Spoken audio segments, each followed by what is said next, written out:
guys, and thanks again for joining me on My Balance and Wellness. Today I'm interviewing my friend Laura, who is a wonderful naturopath here in the Castro in San Francisco.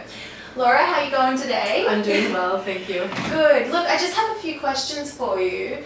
First of all, what is a naturopath? Can you tell everyone out there what it is that you do? Sure. So a naturopathic doctor is very much like a regular doctor in the sense that we're licensed by the state to practice medicine, diagnose disease, I can do lab tests and all of that, but instead of using drugs and surgery and spending 5 minutes and sending you out the door without even looking at you, I take time to really sit and listen to your problems and figure out what's going on is a whole person picture, and I use natural treatments, not drugs and surgery. I use nutrition, food, herbs and botanicals, mind body medicine, really trying to get the whole piece and all of the pictures that play into a full idea of health and wellness so that you can thrive as a whole person.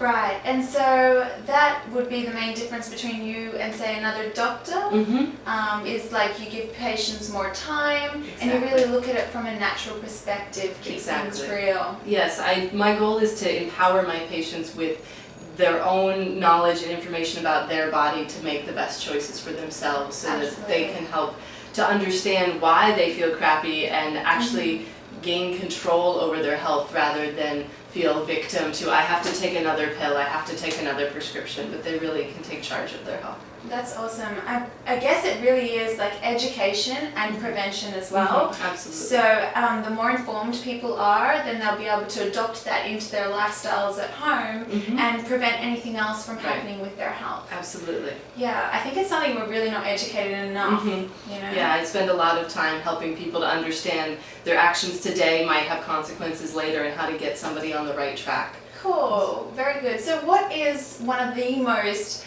common health misconceptions that people come into your office with? Sure, that's a good question. I see lots of misinformation out there. I mean, you know, on the internet these days, there's so much out there. Yeah. Dr. Google is going to solve it. And so, but a big common thing I see these days is people are scared of eating fat. Right. And I mean, don't get me wrong, certain fats are very unhealthy. You want to avoid those, but healthy fats are really important, and we've been scared in our culture these days to everything needs to be, you know, fat-free, low-fat, or else we're gonna get heart disease and become obese, and that's not scientifically accurate. Why are we being told those things? Many years ago, there were studies that linked fat to heart disease, and so that kind of got marketed or branded in our psyche, and it's more subtle than that. It's not that that's not true, but there's more pieces of the puzzle. There's certain fats that do that damage, certain ones that don't, and we need to be conscientious to not throw the baby out with the bathwater and really get the nutrients and the full nourishment that we need, but still avoid the things that might be damaging. So that's the education piece again. Yeah, I really agree. And could you tell us a few fats that we should be looking for in our diet? Certainly. Healthy fats are things like avocados and coconut oil. Organic butter is one that I like from, you know, healthy sourced cows, you know, not something that's been factory farmed, but, you know. Pastured. Exactly. Things like that. Nuts and seeds are going to be great. You know, again, your bacon or your baked goods types of things are probably your less healthy fat options. Some people are going, damn! Yes.